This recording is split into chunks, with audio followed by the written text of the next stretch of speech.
Coach, just in a big picture, since 4 years in, how much better is the depth? I mean, across all classes, kind of, having kids in the pipeline and not having to throw guys to the wolves early. Yeah, man, so much better, right? Like, especially this spring where so many young guys got reps, and then you get all the older guys back.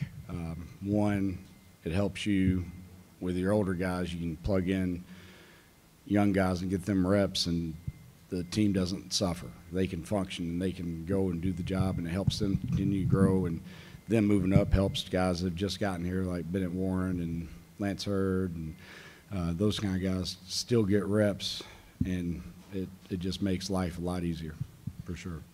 Coach, you're in the back. Along the same lines, is this the most veteran group that you've been around, and what can they do also? I would imagine it's a luxury to have them helping out those younger guys. Yeah, I mean, it's a super veteran group. I mean, there's guys that played a lot of football, and you just go across the board, man. Like Dane is a coach on the field. John is a coach on the field. Coop's always a coach on the field. Sprague's a coach on the field.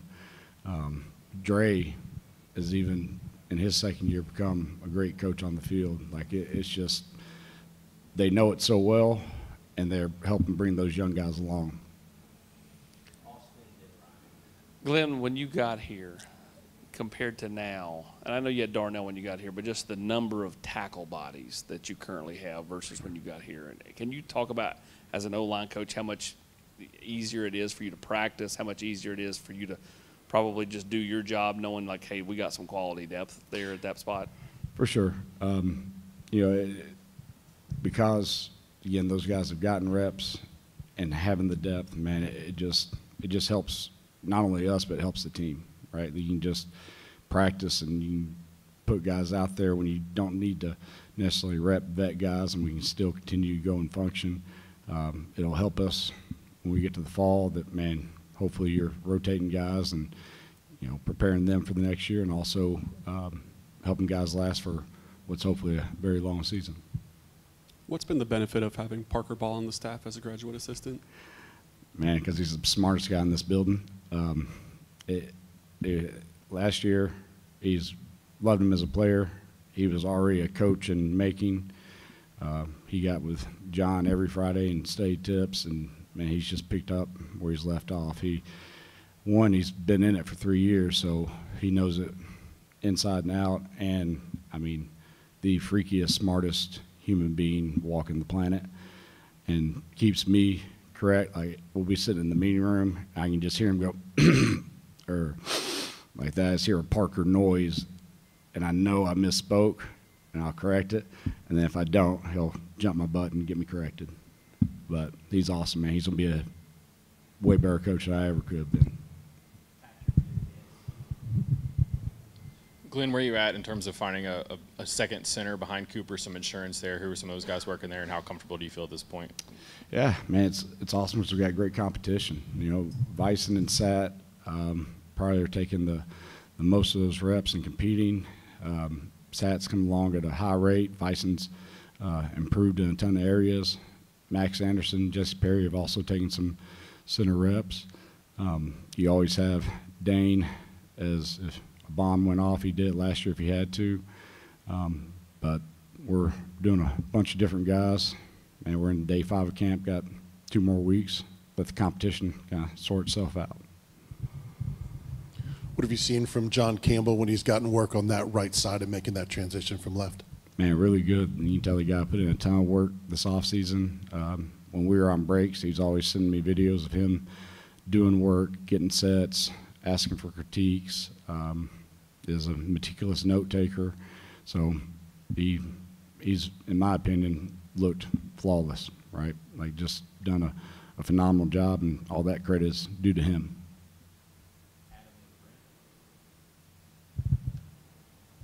Glenn, who all is working at left guard right now, and is it important for you to have like one guy that's the clear-cut #1 there, or are you cool with having like 3 or 4 guys?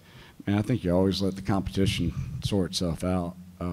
Andre's worked left guard, Dane's worked left guard, Lamp's worked left guard, Sham's working left guard. Even BG has bounced in there We're kind of moving guys around day to day. And at the end of the day, whoever is the best, that guy's going to play, and then we're going to have to play somebody behind them. Like, it's going to be a long year. Coach Hype's making emphasis on us rotating. So I'm trying to make that point in the way we practice that guys are rotating in and taking a lot of reps with ones and twos.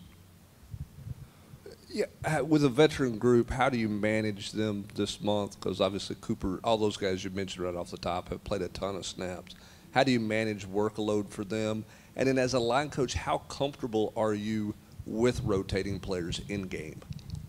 Yeah, every practice we have a rep plan for exactly the number of reps guys are getting. There's some drills that, man, I know I probably don't need to get Coop into, right? And there's other things where it's tempo or third downs that, man, I know he does need to be in there. Same thing with a John Campbell, a Spraggs, older guys, like, and their bodies have been playing a long time. Give them the reps they need, and then, again, having the depth helps that we can go and play guys. As far as rotating goes, one, if you're relatively equal, man, I love the rotation because it keeps guys fresh. I think the only time you get nervous is when you have a drop-off if you put a guy in. But, man, with this bunch, I feel like we're far along. You have a lot of guys on the offensive line who didn't have to return for another year, could have moved on with their life, could have tried their hand at the NFL draft. What does it mean personally to you that most of them, if not all, decided to come back and return to your room? Man, I question their common sense. I'm just kidding. I think it speaks to who we are in the room. One, talk about it all the time, man. Like, there's stuff outside football that we talk about. There's things in life. We're in there after chapel every day and tell them, man, I know I don't say enough, but I love every single one of you in here. And I think there's a family in that room, and they enjoy being in it. It's a healthy, fun environment. Like, when it's time to get work, by gosh, it has to happen. But, man, we enjoy playing the game too. And they all want to win a championship. You know, they want to go do that, and they want to go compete. When we spoke with you in the spring, you talked about that defensive line that your guys had to face all the time, and that the depth and quality of that group, that it was going to get better. Guys just kind of hang in there. Has it gotten better since then? Do you feel like that experience has helped? Asking about our D-line or asking about us? For sure, man.